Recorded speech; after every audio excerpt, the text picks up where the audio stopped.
ऐन 10वीत वडिलांचे छत्र हरवले. संसाराचा भार एकट्या आईच्या खांद्यावर आला. आईनेही मुलाचे तोंड बघत आलेल्या परिस्थितीला सामोरे जात रात्रंदिवस शिलाई मशीनवर काम करू लागली. जेमतेम पैशात संसाराचा गाडा ओढत मुलाला शिक्षणासाठी पाठबळ दिलं आणि मुलानेही आईच्या कष्टाची जाणीव ठेवत 10वीच्या परीक्षेत तब्बल 93.40% गुण घेत विजयाचा पताका फडकवला आहे. ही गोष्ट आहे विराज विजय डकरे याची. विराजने परीक्षेत मिळवलेल्या या घवघवीत विजयाने केवळ आईनेच नाही तर संपूर्ण कॉलनीने आनंद साजरा केला. कोल्हापुरातील रामानंद नगर परिसरातील गुरुकृपा कॉलनी येथे गेल्या 10 वर्षापासून डकरे कुटुंब राहतं. घरातील परिस्थिती अत्यंत हलाखीची, मात्र तरीही विराजचे वडील विजय डकरे यांचा स्वप्न आपल्या मुलांना भरपूर शिकवून मोठं अधिकारी करायचं होतं. त्यासाठी वडील विजय डकरे रात्रंदिवस कष्ट करत मुलांना चांगल्या शाळेत शिकवत होते. सर्व काही व्यवस्थित सुरू होतं. विराज देखील 9वी उत्तीर्ण होऊन 10वीत प्रवेश घेतला होता. मात्र अचानक काळाने घाला घातला आणि विराजच्या डोक्यावरील वडिलांचं छत्र हरवलं. वडील विजय डकरे याचं ऑक्टोबर 2023मध्ये हृदयविकाराच्या झटक्यानं निधन झालं. यावेळी विराज 10वीत जाऊन 3 महिने झाले होते. विराज आणि त्याच्या आई व बहिणीवर कोसळलेल्या या संकटामुळे त्याच्यासमोर सर्व काही काळोख दिसत होता. मात्र आईने लेकराचं तोंड बघून जिद्दीने उभे राहत संसाराचा गाडा ओढून न्यायचं ठरवलं. आई रंजना डकरे रात्रदिवस शिलाई मशीनवर शिवणकाम करण्यास सुरू केलं. 140 रुपये एका कपड्याच्या मागे त्यांना मिळत होते. महिन्याला 4-4.5 हजार रुपयात आई कशीबशी घर चालवत होती. विराज 10वीला गेला होता. त्याच्या शिक्षणासाठी पैसे अपुरे पडत होते. विराज अभ्यासात हुशार होता, त्यामुळे तो सुट्टी दिवसा आपल्या आईला हातभार लागावा यासाठी घरोघरी फिरून रांगोळी विकायचा. दिवाळीच्या सुट्टीत त्याने आकाशकंदील आणि पणत्या देखील विकल्या. मात्र जिद्द त्याने सोडली नाही. तो सुट्टीत दिवसा काम करायचा, रात्री अभ्यास करायचा.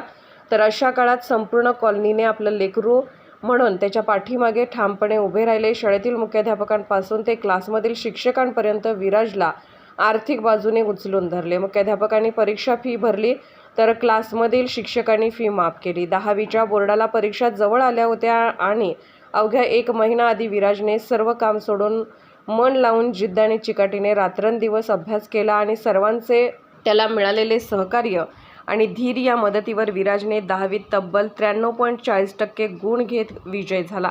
आईने केलेल्या कष्टाचे त्याने चीज केले. निकाल लागताच आईच्या डोळ्यातून अश्रू अनावर झाले. संपूर्ण कॉलनीने त्याला खांद्यावर घेत जल्लोष साजरा केला. एकमेकांना पेढे भरवले गेले आणि सर्वात तर चर्चा होती आईच्या कष्टाने पोरानं हित केलं. तर अनेकांच्या डोळ्यात अश्रू अनावर झाले. विराजला पुढे जाऊन मरीन इंजिनियर व्हायचं आहे. यासाठी तो आत्तापासूनच अभ्यासाला लागला आहे. असं म्हटलं जातं की 10वी आणि 12वीचं वर्ष आयुष्याला नवीन वळण देणारं असतं. मात्र याच वळणावर विराज समोर आलेल्या या संघर्षासोबत त्याने अत्यंत प्रतिकूल परिस्थितीत केलेला सामना आणि मिळवलेलं हे घवघवीत यश खरंच कौतुकास्पद आहे. विराजने भरपूर कष्ट केले. शिक्षणाला त्याला यश मिळण्यासाठी त्यानं सकाळचं उठून अभ्यास करून खूप आपल्याला मोठं काहीतरी बनायचं आहे आणि मार्क चांगले काढायचे आहेत या पद्धतीने त्यानं खूप प्रयत्न केला. आणि माझी घरची परिस्थिती जरी बिकट असली त्याला त्याची जाणीव होती. त्यानं आजपर्यंत मम्मीला मदत खूप करत होता आणि अजून पण करतोय. मला त्यानं बाहेरनं रांगोळी त्यानं विकून परत आकाशकंदील त्यानं पणत्या असं विकून पैसे आणून देत होता. त्या परेडमध्ये तो 10वीला असून सुद्धा त्यानं हे प्रयत्न करून आपल्या घराला मदत केली. मला 93% पडले. त्याच्या मागे माझ्या मम्मीचा आणि माझ्या गल्लीचा खूप साथ आहे. माझे बाबा वारले पण मी पप्पांची जिद्द पूर्ण करण्यासाठी खूप कष्ट केले आणि त्यामुळे मला आता हे यश मिळाले. आता माझी पुढची इच्छा आहे की 11वी-12वी करून मला 9वीत ॲडमिशन मिळावं. त्यासाठी मी खूप प्रयत्न करत आहे. तिथून शाळेला सायकलवर जात होतास. हो. रांगोळी विकत होतास. काय त्यावेळेस परिस्थिती होती तुझी? का बरं ते हे सगळं करण्यासाठी तुला वेळ आली? कारण त्यावेळेला आमच्या मम्मीची परिस्थिती खूप कठीण होती. मला वाटत होतं की माझे शिक्षण पूर्ण करण्यासाठी मम्मीचे पैसे कमी पडेल, त्यासाठी मी प्रयत्न करत होतो. म्हणजे दिवाळीत मी रांगोळी विकली. दिवाळीमध्ये जेव्हा मी 10वीत गेलो तेव्हा 2 महिन्यातच माझे बाबा वारले आणि त्यामुळे आमच्या घराला हातभार लावण्यास खूप आर्थिक गोष्टीने आम्ही खूप मागे होतो. त्यामुळे मम्मीला हातभार लावा म्हणून मी दिवाळीत पणत्या रांगोळी आणि असे अनेक साहित्य विकले आणि माझ्या मम्मी हातभार लावला आणि सकाळी जाऊन संध्याकाळी यायचो आणि सकाळी जाऊन संध्याकाळी अभ्यासला बसवतो आणि थोड्या दिवसांनी बोर्डाची परीक्षा समोर आली. त्याच्या 1 महिना आधी मी खूप अभ्यास केला व 94% गुण प्राप्त केले आणि आता माझी पुढची वाटचाल सुरू आहे. त्यासाठी मी खूप प्रयत्न करणार आहे.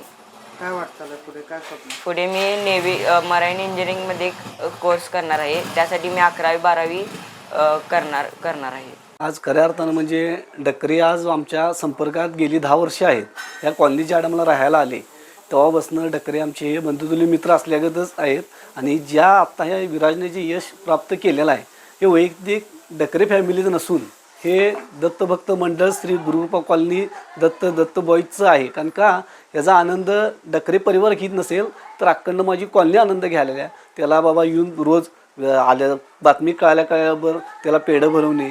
काही कार्यकर्त्यांनी तर असं केलं की दारात फटाड्या बाजूला म्हणजे त्याच्या वडिलांची जाणीवसुद्धा त्याला होऊ द्यायची नाही असा प्रयत्नसुद्धा काही कार्यकर्त्यांनी केले आणि मंडळ माझं हे त्यांच्या पाठीशी खरोखर ठामपणे आहे. त्याला पुढं नेव्हीत जॉईंट व्हायचं त्याचं एक स्वप्न आहे. आता कसं कुठपत्र त्याला पेलवतोय ते पेलवत असताना त्याला आमचं मंडळ गुरुकृपा कॉलनी दत्त मंदिर हे त्याला सपोर्ट देणार हे मात्र नक्की आहे. नाव सांगा.